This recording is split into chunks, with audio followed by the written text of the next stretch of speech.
Então fala você conectado comigo para mais um vídeo aqui no canal Vasco Connection. Eu sou Eduardo Ferrari, trago informações do nosso Vasco. Antes de qualquer assunto, eu peço para que você se inscreva no canal, deixe aí o seu joinha, acione o sininho de notificações e faça parte comigo dessa nova história da gente falar do Vasco aqui. Gente, espalhe o vídeo aí nos grupos de WhatsApp, Telegram, Instagram, com seus amigos, ajude o canal, somos mais de 39.100 inscritos aqui no canal já, agradeço a todos vocês, o canal cresce demais em tempo recorde, é muito maneiro contar com vocês aqui no canal. Vamos lá, vamos falar um pouco desse time do Vasco, um time extremamente combalido, um time sem sangue dentro de campo, às vezes um jogador ou outro com muita vontade, tipo Nenê, Cano ontem não foi muito bem, MT zero, enfim, jogadores que devem sair do Vasco nessa temporada. O Vasco vai passar por reformulação, o Vasco vai contratar um novo diretor de futebol. Ontem, na entrevista com o técnico interino Fábio Cortez, eu fiz a pergunta para ele se ele, então, na época do treinador Marcelo Cabo, o Lisca, o próprio Fernando Diniz, se ele não conversou a respeito, se ele não teve algum tipo de conversa interna, né, já que ele faz parte do departamento de futebol, com esses treinadores sobre o Galarza, por exemplo, Caio Lopes. Por que esses meninos da colina, com muita personalidade, Galarza fez mais um gol ontem e foi um dos principais jogadores do Vasco em campo. Então eu não vou entender, não vou entender o Galarza no banco, né? O Caio Lopes, tudo bem, você teve algumas disputas por posição, mas o Galarza, assim como o Riquelme, não sentiu em momento algum a entrada no time titular, né? Ele entrava no time titular, era o principal meia do Vasco e de repente ele foi barrado e não recebeu mais oportunidade nenhuma de entrar em campo, nem no segundo tempo, faltando 20, 30 minutos para o jogo terminar. E o Vasco uma draga em campo, o Vasco não andava em campo. Ontem, no segundo tempo, com a entrada do Caio Lopes no lugar do Rômulo, que mais uma vez, olha, Rômulo, obrigado, é assim que a diretoria tem que agir, tá? Vou mostrar aqui, obrigado, você veio, não deu certo, boa sorte em outro clube. Porque o Rômulo não funcionou, o Rômulo não jogou nada, um time lento, apático no primeiro tempo. Aí o técnico Fábio Cortez fez algumas alterações, o time melhorou no segundo tempo, poderia ter virado o jogo, e o time do Remo ainda, o Vasco jogou uns 15, 20 minutos com os caras com um a menos, o Vasco não conseguiu a virada, conseguiu o empate ali com o Galarza. Então, impossível entender e aceitar o Galarza no banco desse elenco, desse time, né? Impossível, tá certo? Ah, mas vai queimar. Olha aqui, futebol não tem idade. O Riquelme é prova disso. Muitos jogadores que surgiram na base com 16, tipo Felipe Coutinho, entre outros jogadores, entraram com muita personalidade e resolveram, e o Coutinho jogou uma Série B pelo Vasco. Felipe Coutinho. Então, assim, eu não vou entender esse tipo de desculpa. São desculpas esfarrapadas atrás, sabe assim, canelado. Assume a bronca, pô, é verdade. Porra, não, tentei conversar, mas aí não deu certo. Fala a realidade pro torcedor. O torcedor tá cansado de tanta história. Daniel Morim no banco, pouco tempo, tipo assim, ficou no banco. O cara fez um grande jogo no jogo retrasado, né? Antes desse, no empate também do Vasco. Fez um golaço. Mais uma vez, Daniel Morim com pouco tempo em campo, pouco tempo para jogar.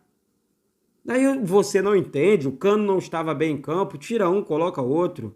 Aí você coloca o Gabriel Peck, que não entrou bem, insiste com esse Morato, que não joga nada. E é camisa 10 do Vasco, chega absurdo. O torcedor vascaíno assim, cara, pô, camisa 10 do Roberto Dinamite, camisa 10 do Edmundo. Você vê Morato com a camisa 10 do Vasco. Pô, tá de brincadeira. Todo respeito ao profissional. ao ser humano, mas a crítica é no futebol.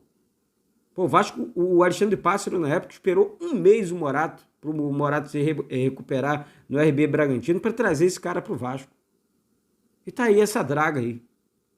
Pô, pelo amor de Deus.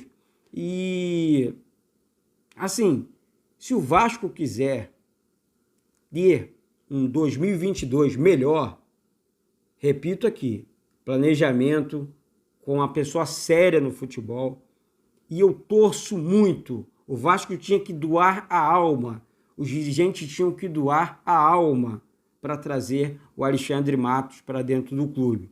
Encontra no mercado hoje, e o Dorival Júnior como treinador, Zinho ou Jorginho, Mano Menezes, muita gente falando que não, mas são essas pessoas com gabarito no alto para recolocar o Vasco nos eixos.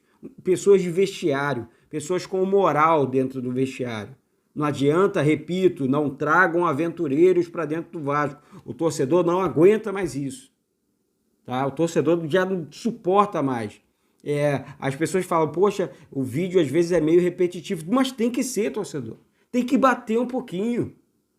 Sabe, debaixo de um planejamento horroroso, se você não falar, se você não colocar para fora, eu também sou vascaíno.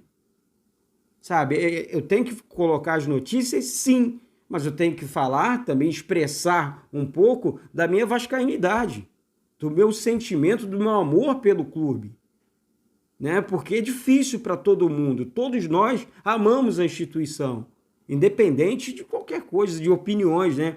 Que as opiniões elas são diferentes mesmo, é normal, isso é fato, né? Outra questão aqui, mais um ponto, a saída do Andrei de graça, após 17 anos, tem muita gente criticando, e eu não canso de falar, até que se chegue dezembro e o Andrei saia realmente de graça do clube aí e tudo mais, beleza, mas pô, o Andrei vai sair de graça, repito, após 17 anos dentro do clube, estudando, comendo, morou no clube, foi do futsal, e já surgem especulações aí dizendo que o Andrei vai para o Internacional e vai assinar uma temporada de 5 anos. Eu vou narrar para vocês aqui, ele vai se destacar, ele vai virar o grande jogador lá, porque ele só tem 23 anos, ele vai virar um ativo do Internacional, que era para ser do Vasco, e ponto. Vai embora. O Vasco não sabe aproveitar um jogador desse e assinar um contrato de 1, 2, 3 anos e usar como uma moeda de troca, fazer um tipo de venda e lucrar com isso. Não adianta colocar notinha.